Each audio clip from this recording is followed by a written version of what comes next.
Selamat sore, nama saya adalah Giarno. Selain sebagai driver ojek online, kami juga seorang pendongeng, MC ulang tahun anak-anak, dan juga pemain badut atau juga surveyor dari berbagai macam perusahaan yang berhubungan dengan perusahaan untuk anak-anak. Grab saya dari 2015, lumayan awal dan sering berantem di jalanan waktu itu. Sekarang sih udah sedikit lunak ya. Masih mendongeng terus sampai sekarang, sampai tua nanti. Iya. Mendongeng saya udah cukup lama ya, mungkin sekitar lebih dari 20 tahunan.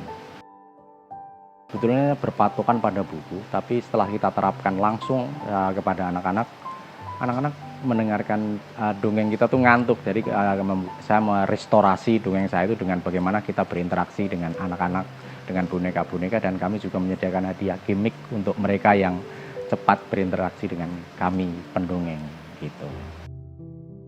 Cerita anak yang baik, terus ada anak yang jahat. Biasanya orang jahat nggak punya teman, terus akhirnya yang baik dibantuin oleh seseorang yang sakti, yang suka mengganggu anak baik, akhirnya ditangkap dan mungkin dihakimi atau dibuang atau disuruh bersumpah untuk menjadi anak yang baik. Melihat anak-anak tertawa, ceria, gembira, dan itu semacam spirit buat kami pribadi untuk selalu menjalani kehidupan ini dengan penuh semangat. Karena anak-anak begitu polosnya, dan kadang-kadang walaupun kita bercerita dengan hadiah yang sederhana, entah itu permen, itu kan anak kayaknya responsif sekali pada kita. Terus kayaknya dia bahagia banget dengan kumpul teman-teman, dengan melihat reaksi-reaksi boneka yang kita mainkan seperti itu. Saya cukup banyak ya, sampai kadang ke Riau, Pulau Bangka. Biasanya kami ke sekolah TK, PAUD, ataupun juga sekolah dasar. Dan juga tidak hanya dari brand perusahaan aja, dan juga perbankan juga. Citibank sama UOB itu biasanya kita menghibur anak-anak kolong jembatan di Ciputat, kadang-kadang juga di panti asuhan, ada Pureti di Kampung Sawah, Bekasi sana. Jadi situlah kita mengerti juga makna anak-anak itu kalau nggak ada orang tuanya bagaimana. Kalau kita menghibur di panti asuhan itu biasanya kita ingin anak-anak itu bahagia, tapi kadang-kadang saya sendiri malah menangis. Karena giliran pintu dibuka, tangan kanan kiri saya langsung digandeng anak-anak kecil itu sambil memanggil saya, "Bapak, Bapak." Bukannya saya gembira, saya menangis, berlinang air mata sampai benar. Itu betapa sedihnya kami melihat anak-anak itu ya. Kadang-kadang ada orang tua yang pengen punya anak, sampai mereka yang punya anak ditinggalin begitu aja dari berbagai macam kasus. Di situ saya juga tanya sama pengelolanya. Terus juga kemarin saya menghibur anak-anak talasemia. Itu saya juga sebetulnya nggak tahu talasemia itu apa. Saya juga bingung ini orang ngerjain apa gimana sih. Maksud saya harus mendongeng di tempat orang transfusi darah, kan nggak masuk akal dalam pikiran kita. Kita tahu dan menambah wawasan kita untuk tentang talasemia itu apa. Kadang-kadang sekolah-sekolah di pelosok itu juga membuat saya terenyuh. Saya pernah mendongeng itu, saya suruh berangkat dari Jonggol itu jam 8 udah di sana, setengah 8 udah di Jonggol. Disuruh naik ke puncak, itu tepatnya di Gunung Batu tuh 4 jam nggak ketemu orang, sampai di sana tuh jam 12 siang. Di situ di TK Pucuk Gunung itu pendirinya adalah seorang insinyur. Dan saya tanya, "Pak Insinyur, Bapak ini kan tukang insinyur, kenapa sih Pak mendirikan sekolah di Pucuk Gunung begini?" Pak Insinyur menjawab bahwa saya aslinya insinyur dari Malang. Saya melihat orang kampung ini, satu kampung nggak ada yang lulusan SD, semua nggak sekolah. Akhirnya dengan mendengar kata itu saya juga ikut menangis juga, ya Allah. Ini padahal deket Jakarta loh dipikir kan. Ibaratnya pun waktu itu saya nggak dibayar pun saya bahagia aja karena saya bisa menghibur mereka ya. Anak-anak itu tuh ada yang pemalu. Biasanya dia masih keemak-emakan banget. Dengan kita datang, dengan kita bermain dengan boneka, dia ikut berinteraksi, akhirnya dia ikut berinteraksi juga dengan kawan-kawan yang lain. Jadi dia tidak pemalu, ada yang tambah semangat. Ada juga yang takut dengan teman-temannya, apalagi kalau menghadapi anak-anak di tahun ajaran baru ya. Itu biasanya suara tangis setiap hari ada, terus mungkin hampir 1 minggu ya rate-nya. Tapi dengan adanya dongeng kayak kita diundang, itu anak-anak bergembira bersama, nyanyi bareng, dan nanti ada hadiah.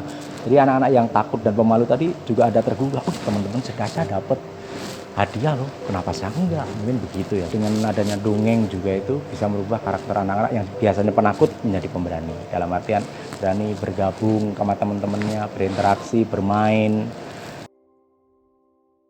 Kalau dongeng kan juga nggak selamanya ada setiap hari ya Pak. Bahkan kita udah kasih terobosan-terobosan menggandeng perusahaan biar kita bisa bercerita setiap hari, walaupun kami juga alhamdulillah sering sekali, hampir setiap hari kalau sekolah-sekolah normal ya. Kalau maksudnya jam pelajaran sekolah normal nggak seperti saat ini. Nah, biasanya kami mendongeng cuma di sekolah itu 1 jam aja. Kalau penghasilan utama besar kita sih dari dongeng ya, dari dongeng. Karena mendongeng itu bagi saya sesuatu yang membuat anak-anak bahagia. Di honor ya saya anggap uh, cukup lah, seperti itu. Sebenarnya jadwal kami Maret sampai awal puasa sudah penuh semua ya. Terus terkemplang oleh pandemi ini, hilang semua.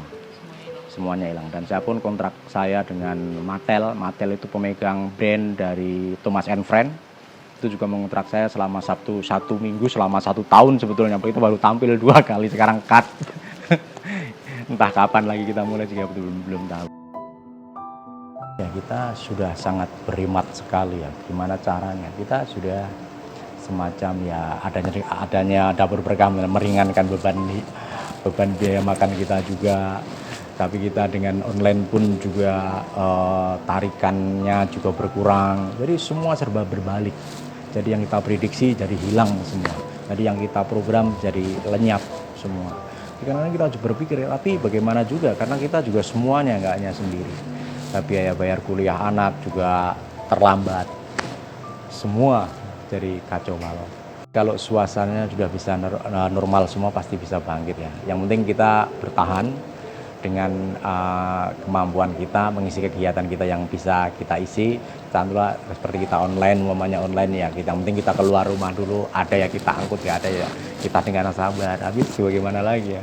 Tapi kelihatannya sudah mulai membaik ya.